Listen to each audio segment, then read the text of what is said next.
नमस्कार दोस्तों, think ice में आपका बहुत बहुत स्वागत।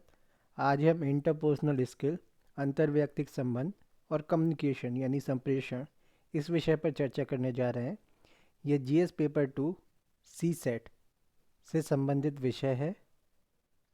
यह यूपीपीएससी 2023 की परीक्षा के लिए बहुत महत्वपूर्ण सब्जेक्ट टॉपिक है। चलिए चर्चा की शुरुआत करते हैं। अंतर्वैयक्तिक कौशल, सह संप्रेषण कौशल। थोड़ी सी थ्योरी देखेंगे इसमें। संप्रेषण यानी कम्युनिकेशन, सूचनाओं की प्राप्ति तथा सूचनाओं का प्रेषण एक स्वाभाविक मानवीय तथा संगठनात्मक आवश्यकता है। मिलेट ने संचार को प्रशासनिक संगठनों की रक्तधारा बताया है। फिनर के अनुसार संचार प्रबंध का हृदय है। जॉन आर टेरी संचार संगठनात्मक कार्यों तथा प्रबंधकीय प्रक्रियाओं के लिए चिकनाई का कार्य करता है, ऐसा उन्होंने कहा है। स्थूल रूप से संरचना के और संचार के जो कार्य होते हैं उनको हम देखेंगे। तो संचार के क्या क्या कार्य हैं? सूचना, अभिप्रेरणा, भावनात्मक और भावनात्मक अभिव्यक्ति, नियंत्रण। एक संप्रेषक होता है, दूसरा प्राप्तकर्ता होता है। सेंडर होता है, दूसरा रिसीवर होता है। सेंडर रिसीवर के बीच में बातचीत होती है, वो कैसे होती है? सेंडर कोई मैसेज जो इसके पास होता है वो उसको इनकोड करता है। इनकोड करने के बाद एक मीडियम के थ्रू उसको कम्युनिकेट करने के लिए वो भेजता है। अब वो जब रिसीवर के पास तक पहुंचता है मैसेज एक मीडियम के थ्रू, जिसमें थोड़ी बहुत नॉइस भी होती है, तो जब वो पहुंचता है वहाँ पर तो वो रिसीवर पहले उसको डिकोड करता है, फिर उसको समझता है, फिर उसके बाद वो फीडबैक करता है संप्रेषक को यानी सेंडर को, रिप्लाई करता है वो। संचार के तत्व: संप्रेषक या सूचनादाता सेंडर, सूचना या जानकारी मैसेज, सूचना का माध्यम या विधि मीडियम, सूचना प्राप्तकर्ता रिसीवर, प्रत्युत्तर व वांछित प्रक्रिया फीडबैक। संचार के प्रकार: माध्यम के आधार पर मौखिक संचार, बोलने व सुनने की विधि मौखिक वार्तालाप, कई बार यह एक तरफा व कई बार द्विमार्गी डायलॉग होता है। रेडियो, फिल्में, टेलीविज़न, टेलीफोन, वार्तालाप, सम्मेलन, साक्षात्कार ये इसके उदाहरण हैं। लिखित संचार, रिटन कम्युनिकेशन, लिखित या मुद्रित पुस्तकें, पत्र पत्रिकाएं, posters, hoardings, sign board, bulletin, आदेश, प्रपत्र, नियमावली, चार्ट, पत्र इत्यादि। प्रतीकात्मक संचार, सिंबॉलिक कम्युनिकेशन, इशारे या प्रतीक, एग्जाम्पल होठों पर उंगली रखकर चुप रहने का इशारा, हाँ या ना में गर्दन हिलाना, जीतने पर विक्ट्री का जो साइन होता है उससे उंगली बनाना। ये सारी चीज़ें इसके प्रतीकात्मक संचार के उदाहरण हैं। प्रवाह के आधार पर डाउनवर्ड होता है अधोसंचार, किसी संगठन में उच्च अधिकारी द्वारा निम्न या अधीनस्थ अधिकारी को सूचना या आदेश भेजना। इसकी प्रकृति प्रायः आदेशात्मक होती है। इसका उदाहरण है लिखित या मौखिक आदेश, परिपत्र, नियमावली, बजट स्वीकृति, कार्मिक सम्मेलन। ऊर्ध्व यानी अपवर्ड संचार, किसी संगठन में निम्न से उच्च स्तर की ओर सूचना का प्रवाह। इसकी प्रकृति प्रार्थनात्मक होती है। इसका उदाहरण है मौखिक प्रार्थना, अनुमति मांगना, प्रगति रिपोर्ट प्रस्तुत करना, सुझाव प्रेषित करना, योजना एवं बजट का प्रस्ताव प्रस्तुत करना। समस्तरीय या पार्श्व हॉरिजॉन्टल और एक्रॉस कम्युनिकेशन, जब संगठन या पद सोपान क्रम में समान स्तरीय कार्मिक आपस में संचार करते हैं। इसकी प्रकृति अत्यंत स्वाभाविक होती है। उदाहरण लिखित या मौखिक रिपोर्ट, समूह कार्य, संपर्क तथा समिति बैठक इत्यादि। अनौपचारिक संचार, इनफॉर्मल कम्युनिकेशन, किसी संगठन के कार्मिकों में औपचारिक कार्यों या कार्यालयी ऑफिस वर्क से इतर पारस्परिक संबंधों पर आधारित संचार जो होता है वो इनफॉर्मल होता है। जैसे मित्र मंडली हो गई, क्लब हो गया, प्रशासनिक अनुभाग हो गया, जासूसी हो गई। इस प्रकार के संचार का सबसे बड़ा दोष अफवाहों, र्यूमर्स का फैलना है। अफवाह, rumour, R = I × A × 1/C है। ये एक सूत्र है जिसमें आई का मतलब महत्व इम्पोर्टेंस है, ए का मतलब एकाधिकार अर्थ एम्बिग्विटी है, और 1/c मतलब सी का मतलब है समालोचना या तार्किक शक्ति क्रिटिकल सेंस। तो आई ए अपॉन सी होता है र्यूमर का सूत्र। आगे बढ़ते हैं। सूचना प्राप्तकर्ता के आधार पर संचार व्यक्तिगत तथा सामूहिक भी हो सकता है। संगठनात्मक स्थिति के आधार पर संचार की 3 स्थितियां हो सकती हैं। आंतरिक इंटरनल संचार संगठन के कार्मिकों के मध्य, वाह संचार एक्सटर्नल संगठन तथा जनसाधारण के बीच, इसे जनसंपर्क भी कहते हैं। अंतर्व्यक्तिक इंटरपर्सनल संगठन के कार्मिकों के मध्य व्यक्तिगत संचार जो होता है। संचार के माध्यम श्रव्य माध्यम ऑडियो, सभा सम्मेलन संगोष्ठी, भेंट वार्ता साक्षात्कार व्यक्तिगत परामर्श, मुलाकात टेलीफोन टेप रेडियो समितियाँ इत्यादि। दृश्य माध्यम विजुअल, देखकर या पढ़कर सूचना प्राप्त करना, उदाहरण परिपत्र आदेश पुस्तक प्रतिवेदन चित्र फोटो झंडे स्लाइड पोस्टर होर्डिंग्स मूर्ति प्रतीक चिन्ह शारीरिक इशारे समाचार पत्र पत्रिकाएं इत्यादि। श्रव्य दृश्य माध्यम ऑडियो विजुअल, तो ऑडियो विजुअल मीडियम में जिन माध्यमों से एक साथ सुनकर देखकर सूचना मिलती है, जिन माध्यमों से एक साथ सुनकर देखकर सूचना मिलती है, उदाहरण के लिए टेलीविज़न वीडियो फिल्में नाटक व्यक्तिगत या सामूहिक अभिनय। मिलेट के अनुसार संगठनों में सम्मेलन कॉन्फ्रेंस विधि का महत्वपूर्ण उपयोगिताएं होती हैं। पहली समस्याओं की जानकारी प्राप्त करना, दूसरा समस्याओं का समाधान करना, तीसरा निर्णय स्वीकृति तथा निष्पादन में सहायता करना, चौथा संगठन से संबद्ध कार्मिकों में एकता का भाव उत्पन्न करना, पांचवा कार्मिक वर्ग के कार्य निष्पादन का मूल्यांकन करना, छठा प्रशासनिक कार्मिकों को सूचनाओं का आदान प्रदान करना। संचार प्रक्रिया के प्रतिमान शैनन तथा वीवर मॉडल 1949 टेलीफोन मॉडल है ये। इसमें शोर यानी नॉइस को एक बड़ी बाधा माना गया है। संप्रेषक है, ट्रांसमीटर है, फिर ट्रांसमीटर यानी ट्रांसमिशन के बाद संकेत में शोर का एक स्रोत मिल जाता है, फिर प्राप्तकर्ता के पास वो संकेत पहुंचता है, फिर गंतव्य तक वो पहुंच जाता है। उसका एक गंतव्य जो संप्रेषक था जो उसने संदेश भेजा उसको एक गंतव्य मिल जाता है। तो ये जो संदेश संप्रेषण की जो प्रोसेस थी और प्राप्त संकेत संदेश जो था, इसके बीच की प्रोसेस में ही शोर का स्रोत संकेत के बीच में ही मिलता है। यानी जब जो कम्युनिकेशन हो रहा है तो उसका जो मीडियम है वहीं पे शोर यानी नॉइज़ देखने को मिलेगी। सीई आसगुड मॉडल 1954 संचार एक सतत प्रक्रिया है। इस मॉडल में संप्रेषक तथा सूचना प्राप्तकर्ता दोनों एक क्षण संप्रेषक तो दूसरे क्षण प्राप्तकर्ता की भूमिका निभाते हैं। वेस्ले एवं मैकलीन मॉडल इनकोडर और डिकोडर दो हैं। तो इनकोडर व्याख्याता डिकोडर पहला है, जैसा चित्र में दिख रहा है आप देख सकते हैं यहाँ पर कि अगर हम यहाँ पर संचार में सबसे महत्वपूर्ण शब्द है तो इसमें हम क्या कहते हैं, संचार में सबसे महत्वपूर्ण शब्द तुम और हम होता है। तो इसमें भी हम ऐसे ही कह सकते हैं कि एक व्यक्ति तुम है दूसरा व्यक्ति हम है। तो हम मतलब मैं, तो मैं और तुम के बीच में जब संचार हो रहा है तो मैं क्या कर रहा है, किसी चीज़ को इनकोड कर रहा है, तो वो जब संदेश को भेजेगा तो वहाँ पे डिकोड होगा तुम के पास, और तुम जब प्रत्युत्तर करेगा तो तुम संदेश को इनकोड करेगा और वो संदेश जब मैं तक पहुँचेगा तो मैं उसको डिकोड करेगा। तो वही इनकोडिंग डिकोडिंग दोनों एक ही जगह हो रही, यही वेस्ले ने बताया है।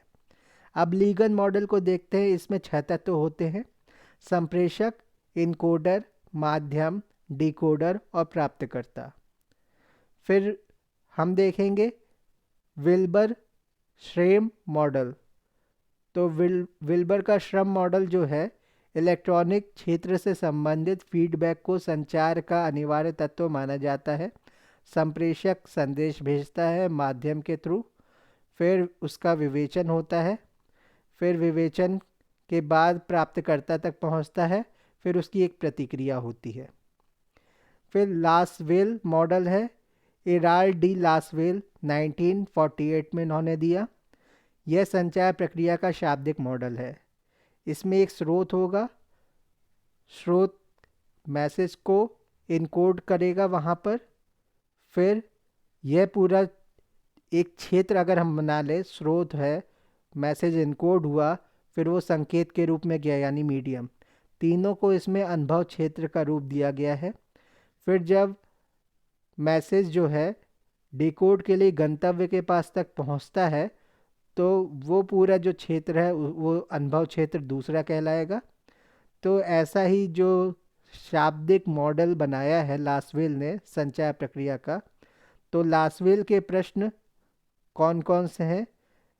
पहला प्रश्न है कौन कहता है, दूसरा प्रश्न है क्या कहता है, तीसरा है किस माध्यम से कहा जाता है, चौथा है किसे कहा जाता है, पांचवा है क्या प्रभाव पड़ता है। ये लासवेल मॉडल इन सारी चीज़ों के बारे में बताता है। संचार की बाधाएं क्या होती हैं? भाषा संबंधी बाधा होती है, तकनीकी एवं स्थानीय शब्दावली होती है, व्याख्या एवं बोध की समस्या इंटरप्रिटेशन एंड परसेप्शन होता है, इच्छा का अभाव, माध्यम एवं प्रक्रिया की समस्या, आकार एवं दूरी।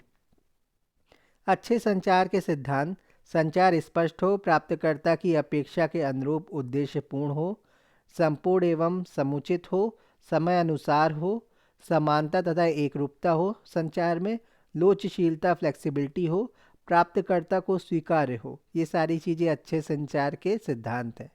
टेरी के अनुसार प्रभावी संचार के 8 सुझाव हैं। संप्रेषक को संचार की संपूर्ण जानकारी हो, परस्पर विश्वास उत्पन्न करना चाहिए, शब्द सरल और साधारण हो, अनुभव के समान आधार की खोज करनी चाहिए, सूचना प्राप्तकर्ता का ध्यान करना और उसे बनाए रखना चाहिए, उदाहरणों तथा दृश्य साधनों का प्रयोग करना चाहिए, विलंबकारी प्रतिक्रियाओं का बहिष्कार करना चाहिए। फिर अंतर्व्यक्तिक संबंध एवं संप्रेषणता, इंटरपर्सनल रिलेशन एंड कम्युनिकेशन। मानव व्यवहार के समाजशास्त्रीय आधारों का मौलिक स्रोत सामाजिक अंतःक्रिया है। ये अंतःक्रियाएं ही अंततः व्यक्तिक संबंधों का सृजन करती हैं। अंतर्व्यक्तिक संबंध एक मनुष्य की प्रत्यक्ष उपस्थिति से दूसरे व्यक्ति के प्रभावित होने की स्थिति को अभिव्यक्त करता है। अतः अंतर्व्यक्तिक या अंतर्व्यक्तिकता की शुरुआत पारस्परिक घनिष्ठ संबंधों का अंतिम परिणाम होती है, जैसे कि माता पिता एवं बालक, मित्रों के बीच का जो संबंध है और उनके बीच का जो कम्युनिकेशन है, सहकर्मियों के मध्य पारस्परिक आदान प्रदान, कार्यालय में पारस्परिक संवाद। अंतर्व्यक्तिकता कौशल के लिए आवश्यक है कि व्यक्ति किसी भी भाषा में प्रभावशाली ढंग से संप्रेषण कर सके और उसे सरलता से ग्रहण भी कर सके। अंतर्व्यक्तिक कौशल में सुनने की तत्परता, सकारात्मक अभिवृत्ति तथा संवेगों के प्रबंधन की योग्यता आवश्यक है। अंतर्व्यक्तिक कौशल में सुनने की तत्परता, सकारात्मक अभिवृत्ति तथा संवेगों के प्रबंधन की योग्यता आवश्यक है। इनमें सहयोगों के अभिप्राय पर संदेह नकारात्मक अभिवृत्ति है। तो जो आपके सहयोगी होते हैं उनके अभिप्राय पर संदेह आप करेंगे तो वो क्या होगा? नकारात्मक अभिवृत्ति होगी। आपको कोई सहयोग कर रहा है, आपका साथ दे रहा है, आप उसी पर शक कर रहे हैं, तो वो नेगेटिविटी है। झुंझलाहट या चिढ़ त्योरी चढ़ाने के नकारात्मक संकेत के उत्सर्जन का कारण है। मौखिक संप्रेषण में सबसे अधिक महत्वपूर्ण होता है कि आप इसे कैसे कहते हैं। मौखिक संप्रेषण में सबसे महत्वपूर्ण बाधा खराब श्रवण है। मौखिक संप्रेषण की प्रभावशीलता वक्ता की सरल भाषा का प्रयोग की क्षमता पर निर्भर करता है। तो मौखिक संप्रेषण के बारे में क्या बता रहे हैं? मौखिक संप्रेषण की प्रभावशीलता वक्ता की सरल भाषा प्रयोग की क्षमता पर निर्भर करती है। टेलीफोन द्वारा संप्रेषण यांत्रिक संप्रेषण का उदाहरण है। संचार का वह साधन जो बहुत सारे आदाताओं का एक स्रोत से एक साथ सूचना प्रसारित करता है, अंतः समूह संप्रेषण कहलाता है। कक्षा में संप्रेषण को संज्ञानात्मक समझा जाता है। एक वर्तुल संप्रेषण में संकूटक हो जाता है जब वहाँ स्रोत समूह होता है। कोई अधिकारी मीटिंग के दौरान अपनी लेखनी मेज पर पटक कर क्रोध को प्रकट करता है। किसी व्यक्ति में दूसरों के साथ काम करने का सर्वाधिक महत्वपूर्ण अंतर्वैयक्तिक कौशल उसकी अपनी योग्यता होती है।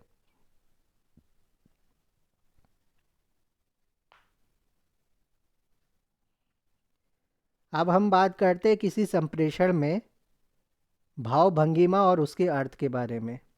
किस बात का क्या मतलब होता है? जैसे शिथिल मुद्रा है, रिलैक्स्ड पोस्चर है, इसका मतलब होता है व्यक्ति और वार्तालाप में दिलचस्पी को इंगित करना। कोई रिलैक्स बैठा हुआ है और उसका पोस्चर ऐसा ठीक ठाक सा लग रहा है, तो व्यक्ति और वार्तालाप में दिलचस्पी को इंगित कर रहा है कि वो कह रहा है कि आप उससे बातें करें। आराम से वो बैठा हुआ है, आपकी बात सुनने को तैयार है। अगर आपको लगता है कि आप उससे बातें कर सकते हैं तो आपको बातें करनी चाहिए। ये रिलैक्स्ड पोस्चर का संकेत है।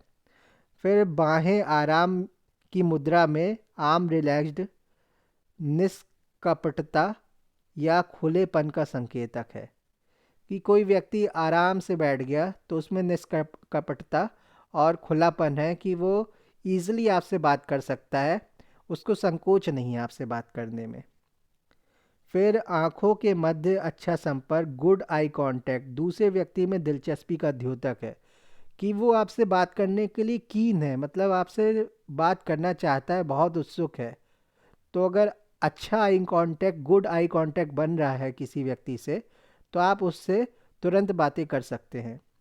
फिर सिर हिलाना नॉडिंग कहलाता है। दूसरे व्यक्ति द्वारा कही गई बातों में दिलचस्पी और उसके प्रति समझ का संकेतक है। आगे झुकना लीनिंग फॉरवर्ड, इसका मतलब है श्रोता द्वारा व्यक्त की गई बात में रुचि एवं उसकी एकाग्रता को प्रदर्शित करना। पीछे की ओर झुकना लीनिंग बैक, इसका मतलब है विभ्रांति तथा अत्यधिक आत्मविश्वास सूचक कि आप जब पीछे झुक रहे हैं, लीनिंग बैक कर रहे हैं, तो अत्यधिक आत्मविश्वास का सूचक आप ये बात दिखा रहे हैं। तरोताजा तरोताजा होने के साथ सीधा खड़ा रहना, ये क्या दर्शाता है? आत्मविश्वास का द्योतक है ये। पैर पर पैर चढ़ाकर बैठना, ये उचाट दिखने का द्योतक है, मतलब आप बहुत उद्दंड हो, ये बताता है। छाती पर बाँह फंसाना, ये बचाव की मुद्रा है। जेब में हाथ डालकर चलना उदासी का द्योतक है। गाल पर हाथ रखना चिंता एवं सोचने का संकेतक है। नाक को थोड़ा थोड़ा छूना और रगड़ना अस्वीकृति शंका का द्योतक है। आंखें रगड़ना शंका एवं अविश्वास का द्योतक है। त्योरी चढ़ाना स्काउलिंग, व्यक्ति या उसके कार्यों को नापसंद करने, उससे चिढ़ होने अथवा उस पर क्रुद्ध होने का संकेतक है। कुल बुलाना या व्यग्र होना फिजेटिंग कहलाता है।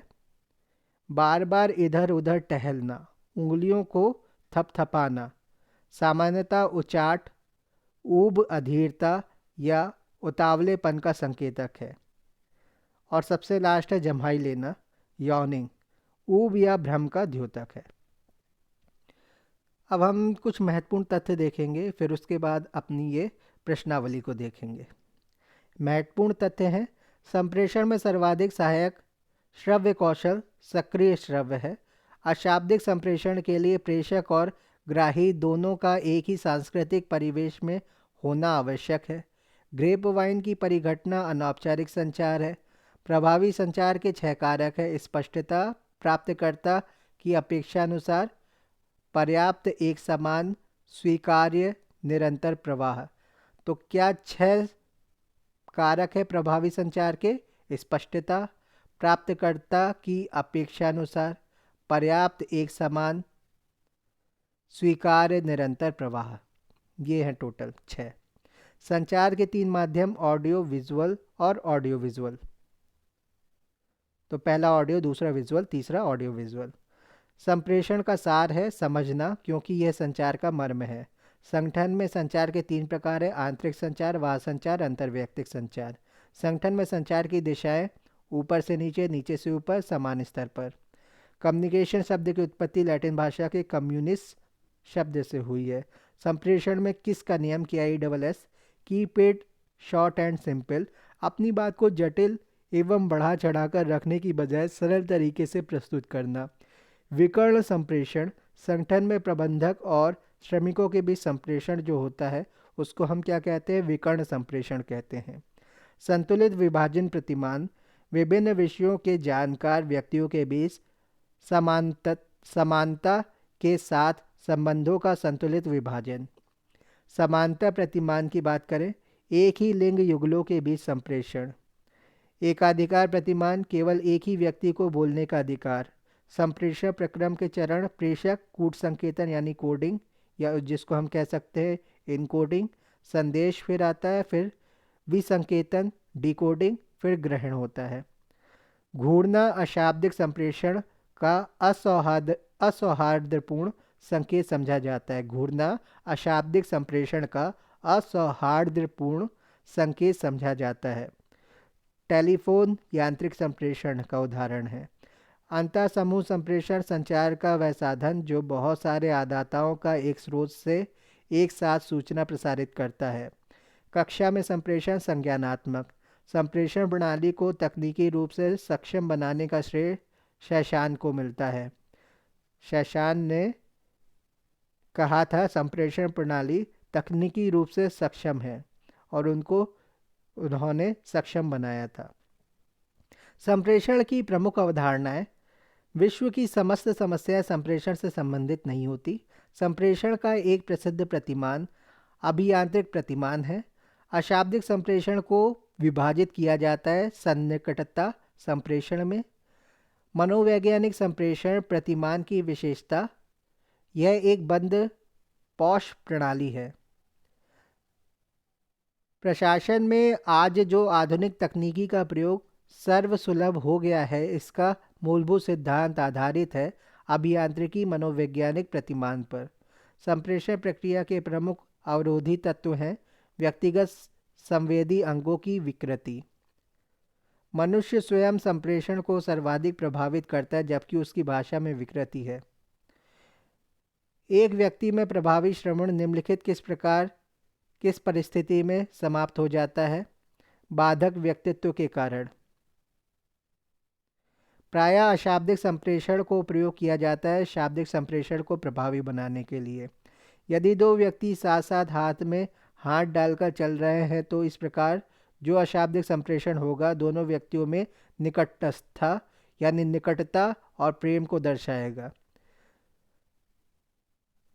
संप्रेषण में सन्निकटता के निर्धारक तत्व हैं सामाजिक नियम। समयबोध संप्रेषण के निर्धारक तत्व है कार्य संलग्नता। विभिन्न प्रकार की दृश्य श्रव्य ऑडियो विजुअल सामग्री को वर्गीकृत किया जाता है मूक संप्रेषण के अंतर्गत। अंतः व्यक्तिक संप्रेषण के प्रमुख प्रकार व्यक्ति का व्यक्ति से संप्रेषण, लघु समूहों में संप्रेषण, श्रृंखलाबद्ध, वृत्ताकार संप्रेषण, बंद पॉश प्रणाली, वृत्ताकार संप्रेषण, बंद पॉश प्रणाली, चक्राकार संप्रेषण, मुख्य वक्ता केंद्र में रहता है। जनसंचार माध्यम वर्गीकृत किए जाते हैं वृहद समूह संप्रेषण के अंतर्गत। पुलिस मुख्यालय से सभी थानों को संप्रेषण के लिए प्रयुक्त प्रणाली चक्राकार प्रणाली। वायु प्रकार का संप्रेषण राष्ट्रीय महत्व के प्रसारणों को राष्ट्रपति द्वारा जनता तक पहुंचाने हेतु। वृहद समूह संप्रेषण की विशेषता समस्त संदेशों का प्रवाह एक ही दिशा में करने के लिए। सभा कक्षा में संप्रेषण की उत्तम प्रणाली शीर्षाकार संप्रेषण। सभी अनौपचारिक और औपचारिक संप्रेषणों के अभिलक्षण कैरेक्टरिस्टिक्स एक जैसे होते हैं। संप्रेषण की बाधाएं और बाधाओं के प्रकार। तो बाधा क्या है? शब्द भंडार, और बाधा का प्रकार है भाषा। दूसरी बाधा है दूरी संप्रेषण की और बाधा का प्रकार है संरचनात्मक। तीसरी बाधा है जल्दबाजी, बाधा का प्रकार है पारिस्थितिकी। चौथी बाधा है कोलाहल, बाधा का प्रकार है पर्यावरणीय। कौन तदनुभूत परक श्रवण की विशेषता नहीं है? मूल्यांकन करना। तो वक्ता की स्थिति में स्वयं को रखना, देह भाषा का प्रेक्षण करना, संप्रेषण की विषय वस्तु और भावनाओं दोनों पर ध्यान केंद्रित करना, ये सारी चीज़ें तदनुभूति परक श्रवण की विशेषता नहीं है। धन्यवाद। अब हम देखेंगे प्रश्नोत्तर। अशाब्दिक संचार में निहित है। क्या निहित है? देह भाषा, मुखी अभिव्यक्ति एवं लहजा। अशाब्दिक संचार के अंतर्गत देह भाषा, मुखी अभिव्यक्ति एवं लहजा, टोन आदि आते हैं। अशाब्दिक संचार का अर्थ ही शब्दों से रहित संचार, अर्थात इनमें शब्दों का प्रयोग किए बिना ही संदेश प्रकट करना या प्रेषित करना होता है। अतः यह देह भाषा, हाव भाव, मुखी अभिव्यक्ति, फेशियल एक्सप्रेशन एवं लहजा द्वारा संदेश प्रेषित करने का एक माध्यम है। कोई अधिकारी मीटिंग के दौरान अपनी लेखनी मेज पर पटक कर प्रकट करता है उसके क्रोध को। अधिकारी या कोई व्यक्ति अपनी निराशा एवं खीज अपने पेन को मेज पर पटक करके प्रयुक्त करता है या उसको दर्शाता है। अपने सहकर्मियों के साथ वार्तालाप के दौरान साधारणतया आप सही समय पर मुस्कुराते हैं। अपने सहकर्मी के साथ वार्तालाप में वार्तालाप के विषय के हिसाब से प्रतिक्रिया देनी चाहिए, रिएक्शन देना चाहिए। वार्तालाप के दौरान सही समय पर मुस्कुराहट न केवल वार्तालाप को सौहार्दपूर्ण बनाता है अपितु आपकी वार्ता में सक्रिय सहभागिता को भी प्रदर्शित करता है। वार्तालाप के दौरान बेहद गंभीर बने रहना या सदैव मुस्कुराना या वार्ताकार के सभी विचारों को समर्थन देना वार्ता में आपकी अर्ध सहभागिता को दर्शाता है। निम्नलिखित कारणों में से कौन आगे झुकने के धनात्मक वैयक्तिक संकेत द्वारा अभिव्यक्त किया जाता है? एकाग्रता। आगे झुकना यानी लीनिंग फॉरवर्ड धनात्मक वैयक्तिक संकेत है जो श्रोता द्वारा वक्ता की बात में रुचि एवं उसकी एकाग्रता का प्रदर्शन करता है।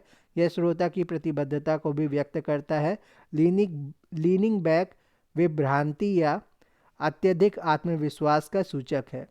निम्नलिखित में से कौन संकेत असौहार्दपूर्ण समझा जाता है? घूरना। घूरना संकेत असौहार्दपूर्ण समझा जाता है। निम्नलिखित में से कौन त्योरी चढ़ाने के नकारात्मक संकेत के उत्सर्जन का कारण है? झुंझलाहट। त्योरी चढ़ाने स्काउलिंग का नकारात्मक संकेत किसी व्यक्ति या उसके कार्यों या विचारों को नापसंद करने, उससे चिढ़ होने या झुंझलाहट आने अथवा उस पर क्रुद्ध होने के लिए व्यक्त किया जाता है। सूची 1 और सूची 2 का मिलान कीजिए। नकारात्मक निजी व्यवहार है और उसका कारण है। तो व्यवहार क्या है? गले के पीछे का हाथ रखना। गले के पीछे एक हाथ रखा है, उसका कारण है असहमति। तो आपने अपने गले के पीछे एक हाथ रख लिया तो ये आपका नकारात्मक निजी व्यवहार है, उसका कारण है आप असहमति प्रस्तुत कर रहे हैं। आंखें सिकोड़ना अस्वीकृति प्रस्तुत करना होता है। नाक सहलाना अतिशयोक्ति और चश्मा उतार के नीचे रखना नहीं सुन रहे हैं आप, ऐसा आप प्रदर्शित कर रहे हैं। ध्यातव्य है कि जब कोई व्यक्ति दूसरे को देखकर अपनी आँखों को सिकोड़ता या संकुचित नैरो करता है तो इसका अर्थ है कि वह उस व्यक्ति को या उसके विचारों को नापसंद करता है। यह हाव भाव क्रोध को भी प्रकट करता है और जीव जगत में यह सार्वभौम रूप से पाया जाता है। कुछ व्यक्ति संवाद के दौरान सोचने की क्रिया को प्रदर्शित करते हैं या कुछ व्यक्ति संवाद के दौरान सोचने की क्रिया को प्रदर्शित करने के लिए आंखें सिकोड़ते हैं, जो कि गलत है तथा इससे लोगों में गलत संदेश पहुंचता है। जबकि संवाद के दौरान अपने सिर या गले के पिछले भाग को खुजलाने का अर्थ है अविश्वास यानी डाउट और अनिश्चितता लगाया जाता है। इसके अतिरिक्त इसकी व्याख्या झूठ बोलने के लक्षण के रूप में भी की जा सकती है। निम्नलिखित कारणों में से कौन आगे झुकने के धनात्मक वैयक्तिक संकेत द्वारा अभिव्यक्त किया जाता है? एकाग्रता। आगे झुकना यानी लीनिंग फॉरवर्ड धनात्मक वैयक्तिक संकेत है जो श्रोता द्वारा वक्ता की बात में रुचि एवं उसकी एकाग्रता का प्रदर्शन करता है। यह श्रोता की प्रतिबद्धता को भी व्यक्त करता है। लीनिंग बैक विभ्रांति तथा अत्यधिक आत्मविश्वास का सूचक है। प्रत्येक व्यक्ति आपसी बातचीत के दौरान सामान्यतः उन्हीं व्यक्तियों की तरफ झुकाव रखते हैं जिन्हें वे पसंद करते हैं और उन व्यक्तियों से विपरीत दिशा की ओर झुकते हैं जिन्हें वे नापसंद करते हैं। किसी व्यक्ति से संवाद के दौरान विपरीत दिशा की ओर झुकना ऊब या अरुचि का द्योतक होता है। जैसे कुछ लोग बातें करते करते दूसरी तरफ देखने लगते हैं, मुड़ जाते हैं, तो वो क्या है कि आप अरुचि को शो कर रहे हैं या दिखा रहे हैं कि आप उससे बात नहीं करना चाहते। और कुछ लोग होते हैं बहुत आगे बढ़ कर के बातचीत करने की कोशिश करते हैं, तो लीनिंग फॉरवर्ड करते हैं, तो वो आपकी बात में रुचि ले रहे हैं ऐसा प्रदर्शित करते हैं। निम्नलिखित में से कौन गैर मौखिक संप्रेषण से संबंधित नहीं है, बातचीत नहीं है। गैर मौखिक संप्रेषण नॉन वर्बल कम्युनिकेशन से तात्पर्य सामान्यतः शब्द रहित संदेशों को भेजने तथा प्राप्त करने की संप्रेषण प्रक्रिया से है। अशाब्दिक संप्रेषण को शारीरिक हाव भाव एवं स्पर्श, शारीरिक भाषा, चेहरे की अभिव्यक्ति एवं आंखों के संपर्क तथा प्रतीकों व चित्रों के माध्यम से भी संप्रेषित किया जाता है। दूरसंचार एक उदाहरण है यांत्रिक संप्रेषण का। दूरसंचार सेवा यांत्रिक संप्रेषण का उदाहरण है। इसमें वक्ता द्वारा कही गई बात या संदेश को यंत्रों के माध्यम से परिवर्तित करते हुए श्रोता के पास ध्वनि के रूप में पहुंचाया जाता है। ध्यातव्य कि संचार के ऐसे माध्यमों को श्रव्य संचार ऑडियो कम्युनिकेशन कहते हैं, जिनमें श्रोता या प्रापक केवल संदेश को सुन सकता है, जैसे रेडियो, टेलीफोन, सेमिनार, समूह संचार आदि। इस प्रकार के संचार में श्रवण इंद्रियों का प्रयोग सर्वाधिक होता है। इसका सबसे बड़ा लाभ यह है कि इसमें प्रापक का शिक्षित होना जरूरी नहीं है।